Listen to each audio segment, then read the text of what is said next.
eu trouxe a minha varinha para poder chamar o meu convidado. Aqui, o Vitor Guima. A hora que você quiser aí, você fala. Espera ele ficar um pouquinho lá. Eu vou ficar aqui um pouco. Essa coisa aí.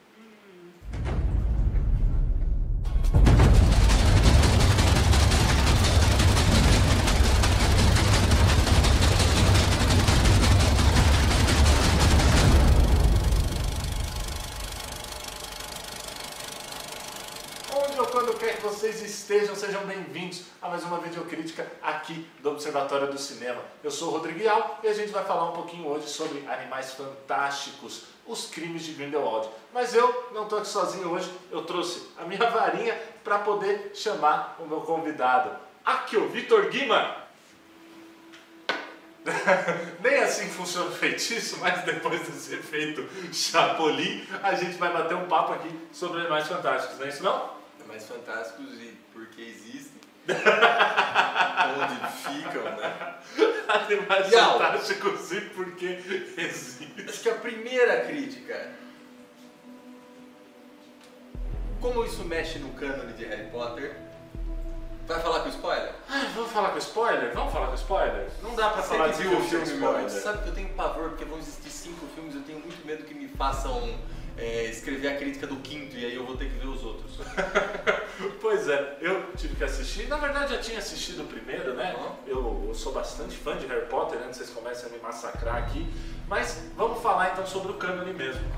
O que Animais Fantásticos faz com o cânone de Harry Potter? Ele pega como se fosse uma folha de papel, amassa e joga no lixo. E é muito engraçado porque é a JK que está escrevendo isso, né? Ela é a roteirista, única roteirista. Única roteirista. Não, claro que tem mais gente ali, está ajudando a trabalhar no roteiro, mas não é que ela está supervisionando, não é que passa pelo crivo dela. Ela está escrevendo. Por exatamente.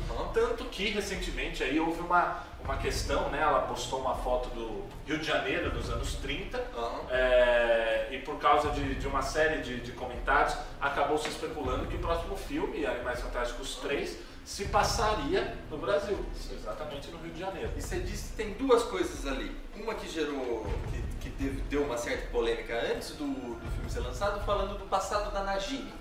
Exatamente. E a outra, que você me falou que colocaram a McGonagall dando aula em Hogwarts em 1927. Exatamente. Já é difícil comprar, né, que o Dumbledore viveu tanto tempo assim.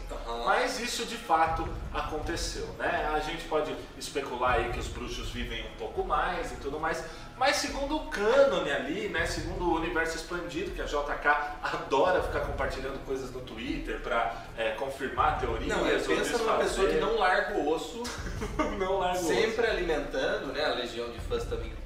Tem muita gente muito fã de Harry Potter mesmo, né? Exatamente. E em 1927, a McGonagall, ela não teria nem nascido. De onde veio a decisão dessa história se passar nos anos 20?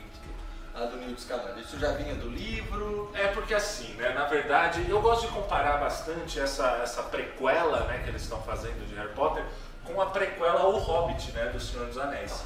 Onde eles pegaram um livro que não tinha uma capacidade grande o suficiente para se fazer tantos filmes e acabaram enxutando ali muita coisa. Mas eu ouvi alguma coisa que no Hobbit, por exemplo, que era para fazer 2 filmes a princípio, seria o Guilherme Del Toro, não era? Sim. Que tinha uma coisa assim do Peter Jackson, alguns momentos do 3º filme falando, não sei o que a gente vai filmar. Exatamente. Porque aquilo se estendeu bem mais do que precisava. Exatamente. E Animais Fantásticos, na verdade, é um catálogo, né, que existe, que foi lançado aí pela JK, né, como um livro que seria uma espécie de... um livro que existiria dentro do universo de Harry Potter, né? Tinha esse e um outro na época. Tinha o do esporte lá, 100 anos de quadribol, né?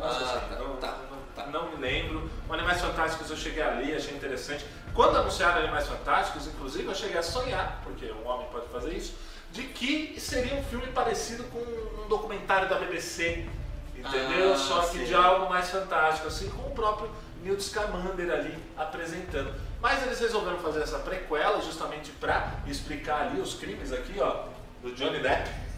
do Johnny Depp. O filme poderia chamar Os Crimes do Johnny Depp.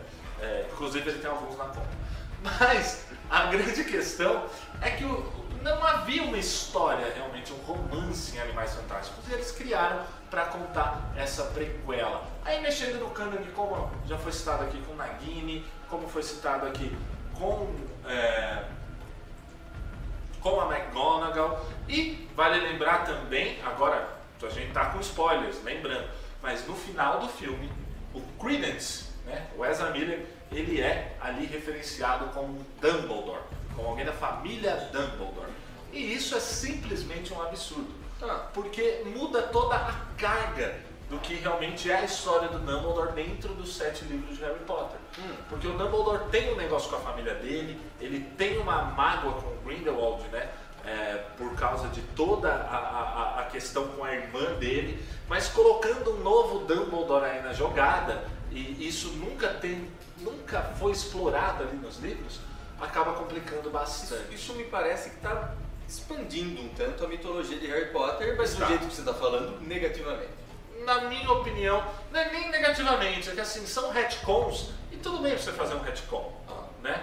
Mas quando você faz um retcon, mudar tanto assim, você está mudando ali coisas dos 7 livros, não é fazer um retcon do tipo a McGonagall. A McGonagall é um retcon aceitável, entendeu? Ela estava viva. A história, mas quantos anos se ela está dando aula, ela tem o quê? Seus 30 anos? Nossa, ela estava em 27, Harry Potter começa em 91, termina em 98, 99, se com 27, se em 27 ela tem ali tem pelo menos 25 anos de idade, faz as contas. Viveu quase 100. 100 anos. É que ela não parece tão velhinha no Harry Potter, acho que esse é o problema, entendeu? Não o Dumbledore eu compraria ele ter 100 anos, vai. Exato. Tudo bem. Exato. Mas a McGonagall parece mais jovem. Pois é, isso é bastante complicado. Agora, isso falando só em questão de mexer com o cânone, né? Agora, falando com spoilers também, eu queria falar um pouquinho sobre o Espelho de Ogezed. O Espelho de Ogezed, né, que também é uma parte muito importante da história do Dumbledore, porque no primeiro livro ele fala, o que você vê, o Harry pergunta, o que você vê? E ele fala, eu me vejo com a minha família reunida segurando um par de meias. Basicamente o que ele está querendo dizer é fazer que a família dele está reunida no Natal e que está tudo bem. Porque é justamente com a família dele que ele tem ali um problema no passado, né? E o que a gente vê no filme, na verdade, o Espelho de Ogezed é usado, né? Não como o espelho do desejo, entendeu? Ogezed, desejo. Não como isso, né? Mas na verdade como o quê? Como algo para se explicar uma coisa que aconteceu no passado dele. Então é como se ele visse ali o passado no espelho, ao invés de ver realmente o desejo dele. O que não só acaba atrapalhando o cânone de forma crucial, na minha opinião, como também não funciona no filme, porque logo no final eles explicam aquela cena que foi vista. Então não era necessário existir aquela cena. Tem outros elementos além do Espelho de Ogezed? Que apareceram ou apareceram agora? Olha, um elemento que foi muito interessante de aparecer e que eu gostei muito da atuação do Brompt Jodorowsky, que é quem faz, né? É justamente o Nicolau Flamel, que é, né, o criador da Pedra Filosofal ali do primeiro livro de Harry Potter. É muito interessante porque sabe-se que ele foi um alquimista que viveu muitos anos. E ele já parece velhinho, serve como um alívio cômico muito interessante, além de ter uma participação, assim, eu sou poderoso, eu posso ajudar ainda, né? E ele acaba ajudando no filme, então eu acho essa parte muito interessante. E a gente pega todos esses elementos e como que o Newt Scamander está nessa história? Ele foi posto de lado nesse filme? Não, a história vai a partir dele, né? Porque o Grindelwald e o Dumbledore, eles não podem se enfrentar por causa de um voto perpétuo. Então o Newt Scamander ali é meio que o Harry Potter mesmo desses filmes, tá? Onde o Dumbledore ali, que estaria, no caso, enfrentando o Voldemort, tem ali uma pessoa melhor pra lidar, né, com o problema. E ele é um bom bruxo? Ele é um bom bruxo. Poderoso. Ele é um bom bruxo. Ele imita o Sheldon, o Ed Redmayne, literalmente imita o Sheldon. Nossa, agora é que eu quero ver mesmo. Um cientista, assim, sabe? Meio perturbadinho.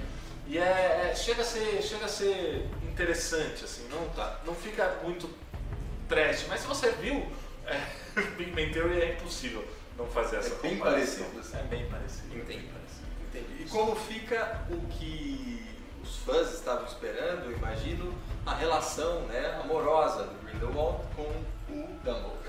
Isso é dito, isso é explorado, porque falaram que não ia e depois... Pois é, eu acho que é de certa forma um pouco velada, apesar de... Acho que a parte mais próxima de uma revelação é quando o Dumbledore está sendo entrevistado ali no Ministério, pelo Ministério da Magia, e falam para ele assim, você e o Grindelwald eram quase como irmãos. E o Dumbledore, né, abaixa a cabeça assim, e fala, nós éramos mais do que irmãos. Dá-se a entender, sim, entendeu? Mas assim, poderia ser visto como uma amizade muito bonita, sem problema nenhum. E uma vez você comentando comigo, disse de uma relação, de uma ideia meio, o que a gente pode chamar de, você usou o termo, nazista do Grindelwald. O que ele é? Que os bruxos são a raça pura, é isso que ele prega e que ele tem que exterminar os trouxas? Exatamente, exatamente. É muito interessante como eles fazem, o Grindelwald no final, ele vai ter ali um discurso, né, rodeado por alguns bruxos, que ele está tentando convencer, né, das suas convicções. É muito interessante ver que a oratória dele é muito próxima, né, dos líderes dos governos fascistas, ali da primeira metade do século XX. Né? Eu acho muito próximo de um discurso que Hitler faria, que Mussolini faria. Aquele discurso, né, da Primeira Guerra, de ser a guerra para acabar com todas as guerras. Isso acontece dentro de como fala o túmulo, a construção do mausoléu, acontece dentro de um mausoléu, do mausoléu da família Lestrange. E a família Lestrange tem como símbolo um corvo. Então você tem corvos dourados de asas abertas, lembrando muito a águia do nazismo, né? O falcão do nazismo. Então eu acho que eles criaram toda essa atmosfera, ao mesmo tempo que ele está criticando as guerras. Isso é muito interessante, porque ali você dá ao Dumbledore algo que foi dado a Thanos, por exemplo. De certa forma, uma justificativa. Ele não ser mal por ser mal. Ele tem ali, por mais distorcida que seja, uma lógica dentro da cabeça dele, falando, olha, o que os trouxas estão fazendo, mostrando imagens ali de campos de concentração, de tanques de guerra, de bombas nucleares. Então, ó, eles estão fazendo isso, apesar de ser 27, né? Eles estão fazendo isso, então nós precisamos dar um jeito. Eles não são inferiores a nós. É por isso mesmo que nós temos que dar um jeito nisso. Acabar com essas guerras. E você acha que isso fica uma discussão que pode tomar em alguns momentos o primeiro plano do filme, que nem quando a gente consegue... Quando a gente usa... Acho que o exemplo mais recente da cultura pop é o filme do Pantera Negra, né? Sim. Você consegue fazer a análise do Martin Luther King, do Malcolm X, sim, cada um com um posicionamento. Sim. Você consegue ver isso no filme? Isso é uma discussão que vai ficar na cabeça dos espectadores, você acha? Eu acho que foi uma semente colocada. Eu acho que a gente sabe que vai ter mais 3 filmes ainda, né? Foram 5 filmes anunciados, depois do primeiro eles anunciaram mais 4, esse é o segundo. Então eu acho que assim, ainda vai brotar e ainda vai trazer a discussão para esse plano principal. Por hora, foi mais uma sementinha colocada. Imagina ali, você que é fã, aquele 4º filme do Harry Potter e o Cálice de Fogo, quando a gente presencia a volta do Voldemort. Você sabe que a partir dali, o jogo mudou. Você não está mais acompanhando um garoto numa escola. Você está acompanhando um cara que tem um rival, que está mexendo com o mundo bruxo socialmente, politicamente, enfim. E eu acho que a partir de agora a gente vai ter aí uma questão, talvez os filmes fiquem até mais escuros. O 3º filme de Harry Potter, ele é mais dark do que o primeiro e o segundo, né? Então eu acho que agora, a partir de agora, a gente vai ter essa experiência aí com Animais Fantásticos. E no fim, você acha que o filme funciona? E se ele funciona ou não, é só para os fãs? Ou talvez isso reacenda ou acenda um interesse por conhecer o resto da trama do Harry Potter nesse novo público que pode atingir agora? De fato, tem muitos easter eggs, assim. Eu sinto que eu tive um bom aproveitamento do filme, justamente porque eu conhecia muito o universo, tá certo? É óbvio que ele é uma continuação de Animais Fantásticos, Ele sendo uma continuação de Animais Fantásticos, a gente não pode esperar que você simplesmente chegue e assista, né? Embora eu conheça pessoas que assistiram Exterminador do Futuro 2 sem ver o primeiro e adoraram o filme, é possível.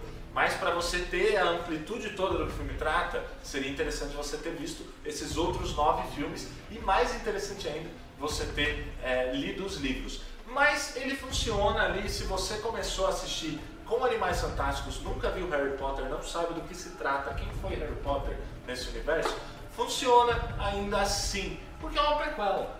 É a mesma coisa que alguém que assistiu os Hobbits, mas nunca viu o Senhor dos Anéis, que eu também conheço muita gente que fez. O Hobbit é mais palatável do que o Senhor dos Anéis, então eu acho que funciona. Esse filme, eu estou falando aqui, parece que eu estou reclamando muito, mas ele não é um filme ruim tecnicamente. Eu acho que o David Yates, que é o diretor, ele não imprime uma marca realmente no filme, assim como não imprimiu para mim nenhum dos filmes, né? Ele dirigiu Animais Fantásticos e os outros Harry Potter ali, desde a Ordem da Fênix até o último Relíquias da Morte. Mas o filme ele tem coisas muito interessantes, os efeitos especiais, eu até falei na minha crítica, que você pode ver ali, aqui no Observatório do Cinema, é só entrar lá, que pra mim os efeitos especiais, se tivesse alguma coisa que justificaria trazer esse universo de volta para os cinemas, seriam os efeitos especiais. Apesar do filme de 2001 não estar datado nos efeitos especiais, o que a gente pode fazer hoje é realmente muito impressionante. E eu daria ali, ó, Oscar, indicação, estou dizendo que eu vou dar o Oscar, mas indicação ao Oscar por efeitos especiais, porque realmente assim, os monstros, as criaturas, para você, só realmente sabendo que aquele animal não existe, que você vê que é um efeito especial, porque na tela o seu olho não consegue distinguir o que é fantástico e o que é realidade. Bacana. Então é isso? Acho que é isso. Meus caros, não esqueça de se inscrever nesse canal e ativar o sininho para as notificações, e a gente volta com mais videocríticas aqui no canal do Observatório do Cinema. Até a próxima. Valeu! Suma os dois agora, daqui. O editor vai fazer sumir. Tá, some tudo.